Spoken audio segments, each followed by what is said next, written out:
Hi everyone, welcome to a tutorial on star to delta transformation and vice versa. Now this part of discussion comes into the picture in network analysis when you do not have a simple circuit which can be reduced further just by simplifying series connection and parallel connection. Example, if I have two series connected resistances R1 and R2, the equivalent is R1 plus R2. And if you have two parallel connected resistors, equivalent is R1 R2 divided by R1 plus R2. Now if I have a complex circuit wherein this simple simplification is not possible, then we go for star to delta transformation if the circuit is having star configuration or delta configuration. Now this is called a delta configuration, which is represented as a delta here, or it is also called as a pi configuration, because this can also be represented as a pi like this,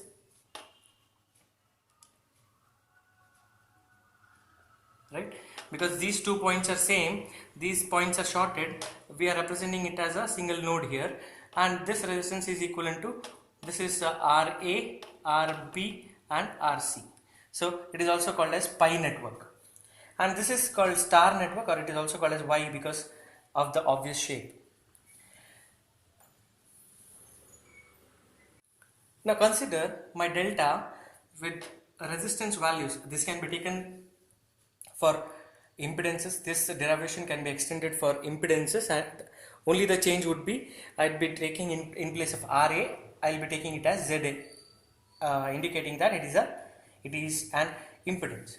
Now if Ra, Rb, Rc are the part of the delta network and R1, R2, R3 are the part of the star network, then I want to establish a relationship to find R1 in terms of RA, RB, RC, R2 in terms of RA, RB, RC, and R3 in terms of RA, RB, and RC.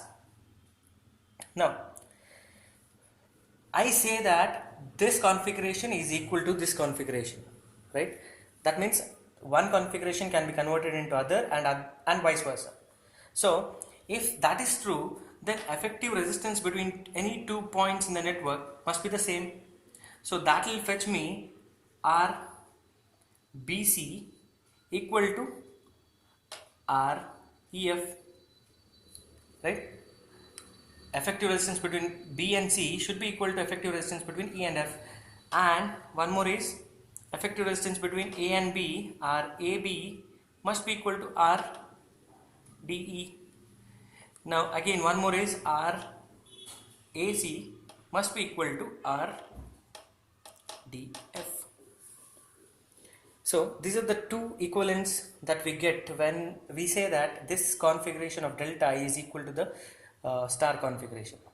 Now RBC, what is the effective resistance between these 2 points, right? When you consider 2 points B and C, let the third node be irrelevant or redundant. So what you get is RA and RB are in series. See, you forget this node now for now, and you are calculating effective between B and C. So RA, RB will be in series, and they are in turn in parallel with RC. So I will be getting RA plus RB parallel with RC, right? Now REF effective is, see, when you are finding effective between 2 points, neglect the third node, right? And you already know that R1 is floating. So if I take a multimeter and place it between the nodes E and F, I will be getting R3 plus R2 as the effective resistance. We can check this in laboratory also. So say for example, if all are 1 ohm, 1 ohm and 1 ohm, and if I keep the multimeter in ohm and find the effective resistance between these 2 points, it will be 2 ohms, because this is floating and this is redundant. So what I'll be getting between R and REF is R2 plus R3, R2 plus R3. So if I were to simplify this, R2 plus R3 would be equal to, these two are in parallel, so it will be RA plus RB into RC divided by the sum RA plus RB plus RC. So this equation I will take it as 1. Similarly, RAB would be, see, effective resistance between A and B, it will be RB plus RC, they are in series in parallel with RA. So RA parallel with RB plus RC, and RDE is equal to, this is redundant, so R1 plus R3, R1 plus R3. So if I simplify, R1 plus R3 is equal to RA into RB plus RC divided by RA plus RB plus RC. I will take it as equation number 2. Now similarly, RAC is RA plus RAC, effective resistance between A and C, it is RA plus RC in parallel with RB, which is RDF is nothing but, which is equal to RDF, which is nothing but R1 plus R2, R1 plus R2.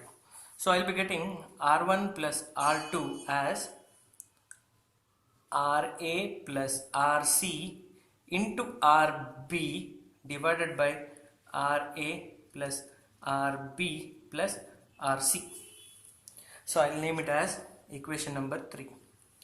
Now the whole assumption of this derivation is, we are assuming that we know the values of RA, RB and RC, and we are trying to find out a relationship between R1 in terms of RA, RB, RC, R2 RA in terms of RA, RB, RC, and R3 in terms of RA, RB and RC. Now we want to find what is R1, R2, R3. See, we have 3 equations here. This is similar to, you have x plus y is equal to 2 and y plus z is equal to 3 and x plus z is equal to 4. How do we find x, y and z? It is, you subtract any 2. Now when you subtract this, I'll get x minus z is equal to minus 1, then add it with the third, or you can subtract these 2 and add it with the third, or you can subtract these 2 and add it with the third. So same logic if we use, if I subtract 1 and 1 minus 2, if I do 1 minus 2, I'll be getting R2 plus R3 minus R1 minus R3. So I'll be getting R2 minus R1 as, so if I subtract 1 minus 2, I'll be getting, the common denominator is RA plus RB plus RC, right? Here I'll be getting RA RC plus RB RC, just removing the bracket, and minus RA RB, right, and minus RA RC. So this RA RC and RA RC gets cancelled, so I'll be getting RB RC minus RA RB. Now the sum RA plus RB plus RC, I will represent it as a summation RA, right? So I have done 1 minus 2. Now I need to add this equation. I will represent this equation as equation number 4. Now as I have told you, subtract any two equations and add it to the third. I have subtracted 1 and 2, I have named it as 4, and I will add it to the third equation. Since I don't have a space here, I'll rub this off and write it again. Now I have equation number 3 and equation number 4, so I'll do 3 plus 4 as told previously. So if I add here R2 minus R1 plus R1 and plus R2, so I'll get R1 gets cancelled, so I get 2R2 is equal to, see the denominator here is summation RA, and here also it is summation RA, where summation RA is RA plus RB plus RC, so I'll get summation RA here, and in the numerator I'll get RB RC minus RA RB. There I'll be getting plus RARB and plus RBRC. So this is equation 4, this was equation 3. Now I've just added. So plus RARB minus RARB gets cancelled, and I get 2 RBRC, and that 2 gets cancelled here. So I get R2 as RBRC divided by summation RA. That is R2 say I'll write the star transformation here only, just for your reference. So this we are representing it as R2, this is R1, and this is R3. Now this R2 is the adjacent resistances RB RC divided by the sum, right? So once this is the equation for R2, right? Now R2, once we have got R2, I will substitute here, right, and find what is R1, right? So if I substitute RB RC by summation RA here, so it will be RB RC divided by summation RA, and this whole term comes to the left hand side. So I will be getting R1 as RA RB divided by summation RA. So R1 will be RA RB divided by summation R1, summation RA. So RA RB divided by summation RA. So this is R1. Now in the same lines, you can write R3 as RA RC divided by summation R3 as RA RC divided by summation RA. So we have established a relationship when a star configuration is present in the circuit, and its equivalent delta, if a delta is present in the circuit, its equivalent star network can be got by these equations. R1, see, the whole assumption of this derivation was we knew what is RA, what is RB, and what is RC. The values were known. So hence we were able to find out what is R1. R1 was RA RB divided by summation RA, and R2 was RB RC divided by summation RA, and R3 was RA RC divided by summation RA. Here the main thing is, if you have a delta network, the star equivalent is multiplication of adjacent resistance of delta divided by the sum. So this was a derivation done by presuming that we knew the values of RA, RB, and RC. Now the other way around is, we presume that we know the values of star network and we try to find what is the delta equivalent. Now we are presuming that we know the values of the star networks, that is R1, R2, and R3, right? And we are establishing a relationship between a star network and a delta network. Now, first I will compute what is R1, R2 plus R1, R3 plus R2, R3, right? So from the previous discussion, we know that R1, this value which will come here, it is nothing but RA RB divided by summation RA, right? R1 is RA RB divided by summation RA. Now R2 is present here, which will come here as the equivalent. It is RB RC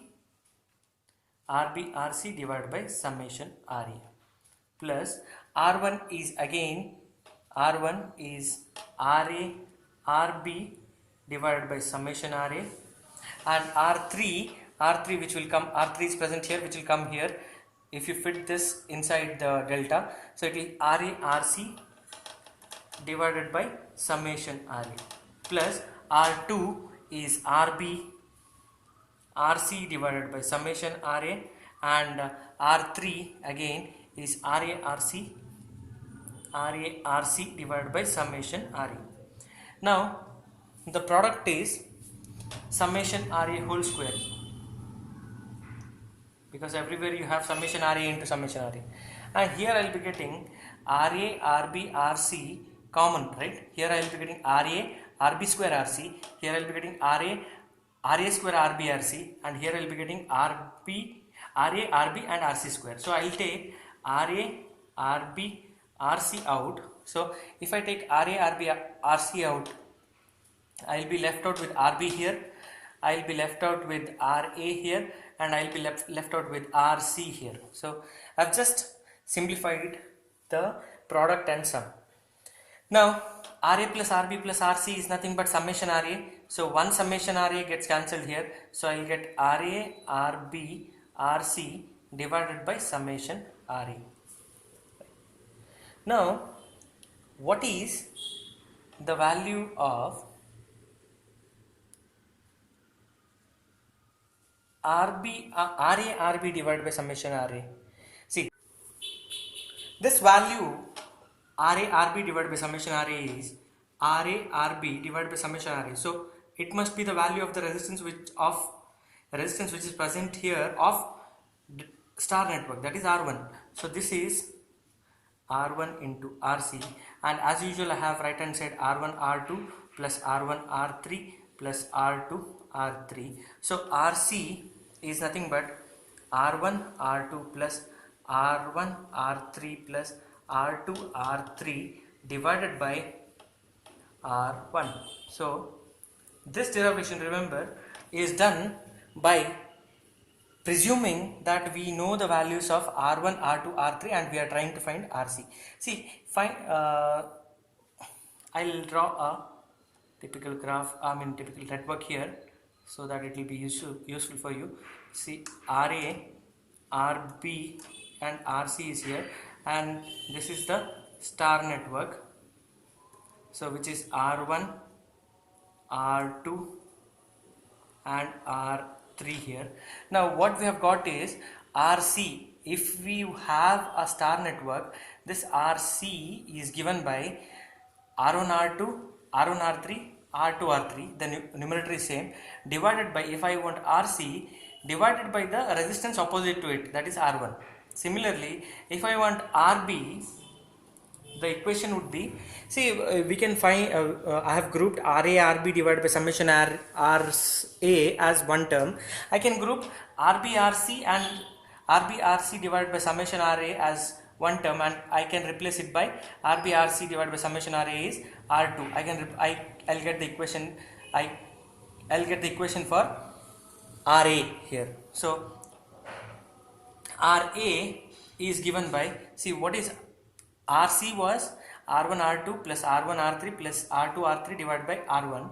So RA is, the numerator will remain the same because we have computed that here. So RA is R1 R2 plus R1 R3 plus R2 R3 divided by, see, RA is present here, so opposite resistance is R2. So this is a expression to find RA. Now similarly on the same line you can you can write the equation for RB. The numerator is same, R1 R2 plus R1 R3 plus R2 R3 divided by, if you want RB, opposite resistance is R3. So this derivation is done assuming that we know the values of R1, R2 and R3, and we are finding the values of delta configuration. Those are RA, RB and RC. Okay. So if you have a delta configuration, then to find star configuration, if you have delta configuration of RA, RB and RC, if you want to find R1 is adjacent multiplication divided by the sum, R2 is adjacent multiplication divided by the sum, R3 is adjacent multiplication divided by the sum. This is the first case. If I know the star values, then to find the delta values is summation R1 R2, or I can write R1 R2 plus R1 R3 plus R2 R3 divided by, if I want delta resistance, then divided by the resistance opposite to it. So it is R3. If I want RB, it is divided by R3. If I want RA, it is divided by R2. If I want RC, it is divided by R1. So this is about star to delta transformation and vice versa. Thank you for watching.